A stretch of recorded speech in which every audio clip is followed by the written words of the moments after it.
Hi hello friends, welcome to my channel baby channel. ఈ మధ్యన మేము షిరిడి వెళ్ళామండి. షిరిడి దగ్గర ఉన్న ఎల్లోరాకు కూడా వెళ్ళాం. ఎల్లోరా ఇదిగోండి మీకు చూపిద్దామని మీతో షేర్ చేసుకుందామని కొంచెం చూపిస్తున్నానండి. ఎల్లోరా అనేది చాలా బ్యూటిఫుల్ ప్లేస్ అండి. ఇది మహారాష్ట్ర దగ్గర ఉంది. అంటే ఔరంగాబాద్ నుండి 30 కిలోమీటర్స్ డిస్టెన్స్లో ఉందండి ఇది ప్లేస్. ఎల్లోరాకి నెక్స్ట్ అజంతా కూడా రెండు పక్కపక్కనేనండి. అంటే అజంతా టు ఎల్లోరాకి అంటే 103 కిలోమీటర్స్ డిస్టెన్స్ పడుతుంది. ప్రజెంట్ అయితే నేను మీకు చూపిస్తుంది ఎల్లోరా అండి. ఇదిగో చూడండి, చాలా బాగుందండి చూడటానికి. మేమైతే టోకెన్స్ తీసుకొని లోపలికి ఇట్లా ఎంటర్ అయ్యాం. ఎంటర్ అయిన తర్వాత అయితే ఇక్కడ కేవ్స్ ఉంటాయండి. నెంబర్ ఆఫ్ కేవ్స్ ఉన్నాయి. ఆ కేవ్స్ అన్ని చూడటం అయితే మాత్రం చాలా కష్టం. వన్ డేలో అయితే మొత్తం వాటన్నిటిని మనం కవర్ చేయటం అయితే పాసిబుల్ కాదు. కానీ మేము ఎన్ని వరకు చూడవలం అయితే అన్ని చూసాం. మేము ఆల్రెడీ 2 times చూసామండి. థర్డ్ టైం రావటం ఇక్కడికి. ఓకే, ఇక్కడ చూసిన వాటిలో అయితే చాలా చాలా బాగున్నాయండి. ఇక్కడైతే ఫేమస్ ఏంటంటే శివుని టెంపుల్ ఉంటుందండి. 16th కేవ్లో ఆ 16వ గుహలోకి వెళ్ళి చూసామంటే అక్కడ శివుడి టెంపుల్ చాలా ఫేమస్.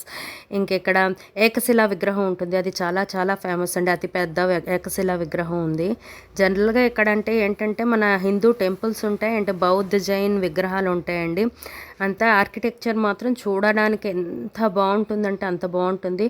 బౌద్ధ స్టాట్యూస్ చాలా చాలా చాలా బాగుంటాయి. పెద్ద పెద్ద విగ్రహాలు ఉంటాయండి బౌద్ధ స్టాట్యూస్ అయితే మాత్రం. ఇంకా నేచర్ గురించి అయితే చెప్పాల్సిన అవసరమే లేదండి. నేచర్ కూడా చాలా బాగుంటుంది. చూడండి నేచర్ ఎంత అందంగా కనిపిస్తుందో. బౌద్ధ స్టాట్యూస్ అయితే ఇంకా ఎన్ని అంటే అన్నీ కనిపిస్తాయండి. ఇక్కడ మొత్తం ఉన్నదంతా కూడా మన హిందూ టెంపుల్స్ కనిపిస్తాయి. బౌద్ధ అండ్ జైన్ మన స్టాట్యూస్ ఇక్కడ అన్నీ కనిపిస్తాయండి. అన్నీ పెద్ద పెద్ద రాతి కట్టడాలే ఉంటాయండి. ఇక్కడ ఉండేవన్నీ అవే అని. ఇంకా ఏంటంటే 34 మఠాలు ఉన్నాయంటండి ఇక్కడ. జనరల్గా ఇక్కడ హిస్టరీ ఏంటంటే మనకి ఎల్లోరాలోని 34 మఠాలు ఉన్నాయంట. నెక్స్ట్ ఇక్కడ అన్నీ ఉన్నవన్నీ కూడా దేవాలయాలు. ఈ దేవాలయాల్లో ఫేమస్ ఏంటంటే మనం 16th కేవ్లో చూస్తే మన శివుని టెంపుల్ అనేది చాలా ఫేమస్. ఇంకా ఏకశిలా విగ్రహం అనేది కూడా ఇక్కడ చాలా చాలా ఫేమస్, వరల్డ్ ఫేమస్ అండి అది ఇక్కడ. నెక్స్ట్ మొత్తం ఈ ఏరియా అంతా మీకు కనిపిస్తున్న ఏరియా అంతా కూడా మొత్తం ఈ కేవ్స్ అన్ని 2 kilometers ప్లేస్లోని మొత్తం ఈ సరౌండింగ్స్ అంతా 2 kilometersలోనే మొత్తం ఉందండి ఇది, ఈ కనిపిస్తున్న ఏరియా అయితే.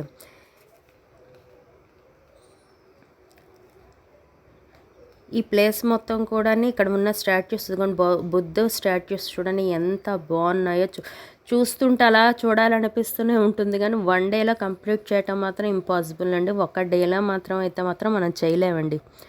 కైలాస్ టెంపుల్ అని కానీ లేకపోతే ఇక్కడ ఉన్నవైనా మొత్తం చూడాలి అంటే 1 dayలో అయితే అవ్వదు. మళ్ళీ ఒక 2 days స్టే చేసి చూస్తే మాత్రం బాగుంటుందండి. మొత్తం కంప్లీట్ చేయగలను. ఆ టైం కూడా మేబీ కంప్లీట్ చేయటం కష్టమే అనుకుంటా, డీటెయిల్గా చూడాలి అనుకుంటే. చూడండి ఆర్కిటెక్చర్ ఎంత బాగుందో అసలు. ఒక్కొక్కటి అలా చూసుకొని ఉండిపోవచ్చండి, అంత బ్యూటిఫుల్గా ఉన్నాయి. ఇక్కడ వాటర్ ఫౌంటైన్స్ కూడా ఉన్నాయి. ఫోటోషూట్కి అయితే పర్ఫెక్ట్గా ఉంటుంది. ఎక్కడ స్కిప్ చేయకుండా చూడండి, ఎంత బాగున్నాయో మీకు తెలుస్తుంది. యాక్చువల్గా ఇవన్నీ చూడటానికైతే నడుచుకొని వెళ్ళొచ్చు, లేకపోతే వెహికల్ కూడా ఉందండి. లాస్ట్ టైం మేము వెళ్ళినప్పుడైతే వెహికల్స్ అట్లా ఏం లేవు. ఇప్పుడు నేనైతే మాత్రం చాలా వాటికి వెహికల్లోనే వెళ్ళిపోయానండి. ఎన్ని నడుచుకొని చూసినంత ఓపిక స్టామినా లేదు. కానీ చూడండి ఎంత బ్యూటిఫుల్గా ఉందో. చూస్తుంటే అలా చూసుకొని ఉండిపోవాల్సిందే అసలు. చాలా చాలా బ్యూటిఫుల్గా ఉంది. ఎవరైనా షిరిడి వెళ్తే మాత్రం ఈ అజంతా, ఎల్లోరా వీటిని కూడా మిస్ చేయొద్దండి. కంపల్సరీగా చూడండి వీటిని కూడా. అట్లీస్ట్ 1 day వెళ్ళామంటే చాలు. ఇది మొత్తం కవర్ చేయడానికి అయితే అవ్వదు, కానీ కొంచెమైనా చూడటానికి అవుతుంది కదా, పక్కనే కాబట్టి. షిరిడి నుండి వీటిని కూడా చూస్తే బాగుంటుంది. వెదర్ కూడా పీస్ఫుల్గా ఉంటుందండి. సమ్మర్ అయినా కూడా అస్సలు వేడేం లేదు, పీస్ఫుల్గా ఉంది. వాటర్ ఫౌంటైన్స్ అవి కూడా చాలా చాలా బాగుంది.